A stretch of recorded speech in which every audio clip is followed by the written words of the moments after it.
Okay, we've got Facebook up. Good morning. Good morning.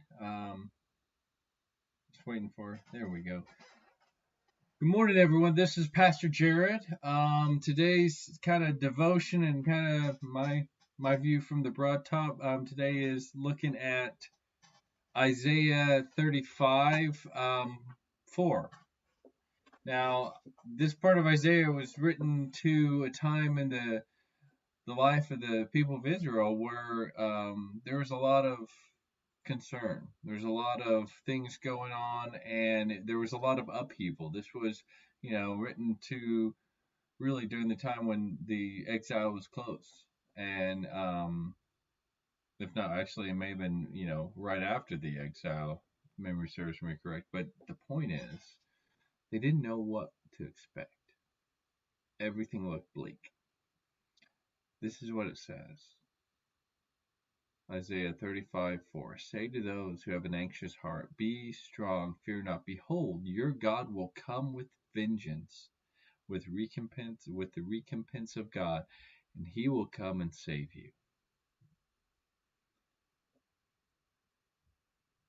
We don't know all the future all the time, but we do know who does, and we do know that he is faithful and he will save us. And the, Isaiah told the people, look, yes, we're going into exile, but there will come a time when we will return. And then in Isaiah, it foretold of not just that return and that being saved, but of Jesus coming in the flesh. And I mean, right after, then the eyes of the blind shall be opened, and the ears of the deaf unstopped, and then the lame shall walk like deer, and the tongues of the mute will sing for joy, for the waters break forth in the wilderness and streams in the desert. You know, Jesus came and healed, and Jesus, even though he died, he was resurrected. He is the victor. He is Christus victor, that he gained victory over death. And so as we face unknown, we can know that when we face it, we are not alone, we are not abandoned, and that God will deliver us in one way or the other.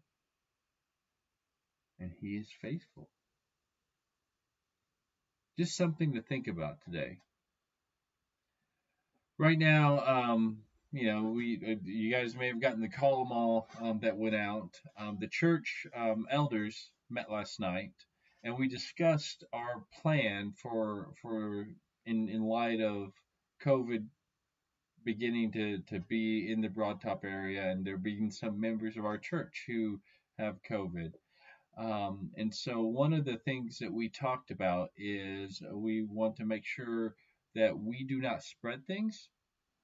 We want to make sure that we are continuing to do the next right thing.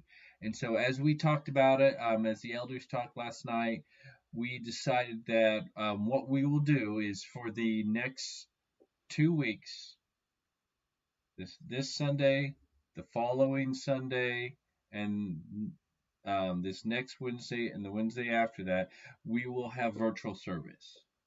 And then we will. The plan right now is to tentatively be back on November 1st. We will actually meet and really kind of look at how things are going, what we know, what's going on in our community as far as the spread of COVID, and make a decision that will be, reiterated 2 Thursdays from now. We believe this is the best thing that we can do as we are trying to take care of our community, take care of our people, especially since a lot of our people have some health problems and have pre-existing conditions that COVID would really make their life much more difficult, and we don't want to do anything to really endanger their lives or endanger their health. And so that's what we're doing. As always, I will be available if you have any questions about this, if you have any concerns. But we are. This is part of why this whole thing is. This is why the social distancing is so important. This is why masks are important. This is why we've taped off part of the sanctuary because um, you know in areas where you don't social distance, the spread happens a lot quicker. And so, if you have any concerns, let me know. If you have any questions, let me know. But this is the route we've decided to take as the leadership of the church, and we are going to move forward in that. And so we will be on Facebook, on YouTube, and like we have been. And so you can watch us there. Both the Wednesday night and the Sunday morning. And so, and if there is more news comes up, and as we look at where we're at, if you have, we will keep everyone updated. I'll keep doing these devotions, and just as we hear more, I'll also update. One of the things I want to make sure is that we are transparent, and we are letting you know what's happening.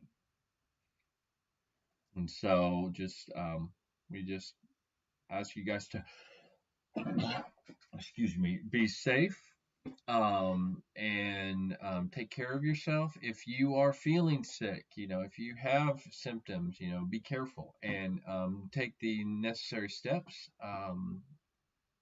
And don't do things that are unwise, I guess is what I'm saying. But let us know how we can serve you. And I'm available. You can call me here at the house. You can call my cell. If you have any questions, you can text me on Facebook Messenger. That's the best way to get a text to me, or email me. Um, Let us know what we can do as we continue to figure out what the next right thing is as a community, as a church, and find ways to remain connected. We've been through a lot, and we've had to be very flexible. I know that, and I thank the church for living out the flexibility God has really just called us all to as we follow Him. And I know it's not been easy for everyone, and so we will make it through this, and God will bring us through this, and God's church is not closed. God's mission will not be stopped. We are the church. We're not the church just if we meet on, Sunday morning, Wednesday night in a building. That's not the church. The church is the people of God on mission for Him. And so we will continue to be the church, and we will continue to move forward. So have a wonderful day.